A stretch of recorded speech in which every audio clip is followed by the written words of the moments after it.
در قهقرای 40 سال سقوط. امروز مصادف است با سرآغاز فصلی شوم و سیاه نه فقط برای ایرانیان بلکه برای همسایگان و حتی کشورهای دوردست و به تعبیری دیگر و بدون اغراق شاید بتوان گفت برای جهانیان و امنیت جهانی. بله، امروز 12 فروردین است. مسکن فقط می‌سازیم، آب و برق را مجانی می‌کنیم، اتوبوس را مجانی می‌کنیم. دلخوش به این مقدار نباشید. ما هم دنیا را آباد می‌کنیم و هم آخرت را. روزی که از یک سو سیاه ترین قرائت ارتجاع با تکیه بر التهاب، شور و احساسات مذهبی مردم و از دیگر سو عدم تجربه، خوش‌باوری و محصولیت فکری جریانات سیاسی آن زمان که در چنبری قرائتی صرفاً ایدئولوژیکی آرمانخواهانه و رویایی گیر افتاده بودند، میدان را واگذار کردند. فضای دو قطبی بودن جهان و امپریالیسم ستیزی، نگرش به جهان پیرامون از پشت عینک دورنگ بینی و عدم توان درک این واقعیت که همان گونه از 0 تا 100 اعداد مختلفی وجود دارد، به همان شیوه نیز در میان رنگ‌های سیاه و سفید دنیایی متنوع وجود دارد، هرچند که تأثیر ویرانگری داشت اما به کام بلوک شرق بود. باری به هر جهت توده درگیر هیجان و احساسات و بدون قرائت و خوانشی معقول از تاریخ و دچار شوری مقطعی با حضور در پای صندوق‌های رأی بدون امکان داشتن گزینه‌ای دیگر بر سر دوراهی قرار گرفتند. آری و نه آن دوراهی بود که توده رأی دهندی تحت تأثیر و غلیان احساساتی مقطعی نادانسته مهر تأیید و صحت بر روی آن نهادند که نه تنها زندگی خود و نسل‌های بعد از خود را که جهان پیرامون را نیز درگیری تهدیدی مداوم نمود که عوارض و تبعات آن امروزه دامنگیر همگان شده است.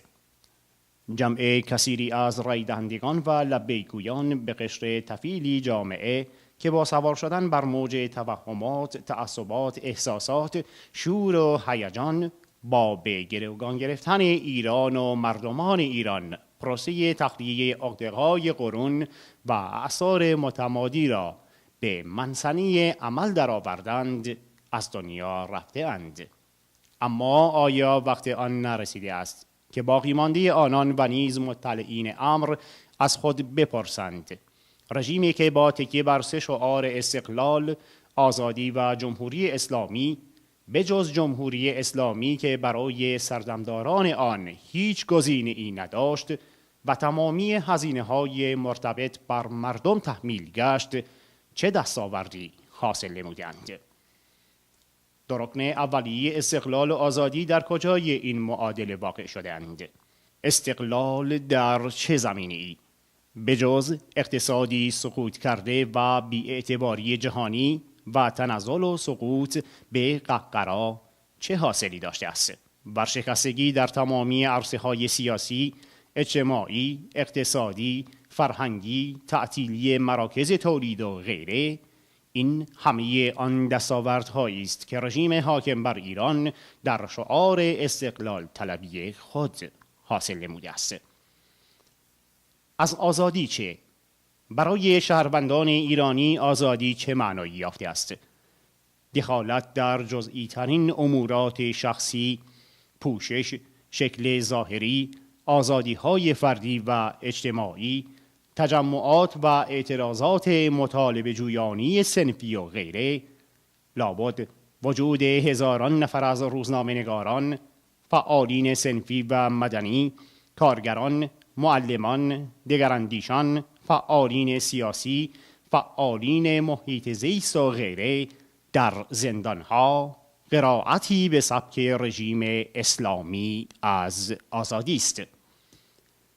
الحق در یکی از موارد فوق موفق بوده است که آن هم تثبیت جمهوری اسلامی است و تسری آن به زندگی آحاد مردم و تبدیل زندگی مردم به جهنمی تمام عیار در تمنای ابعاد.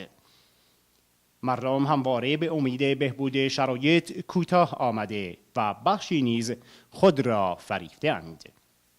اما قدر مسلمان است که به مصداق این پند فارسی که میگوید سال به سال دریغ از پارسال، عدم اقدامی قاطع و به زیر کشیدن این سیستم هرچه به درازا بکشد، ابعاد فاجعه در ایران بیشتر و بیشتر شده و جبران آن به مراتب مشکل‌تر.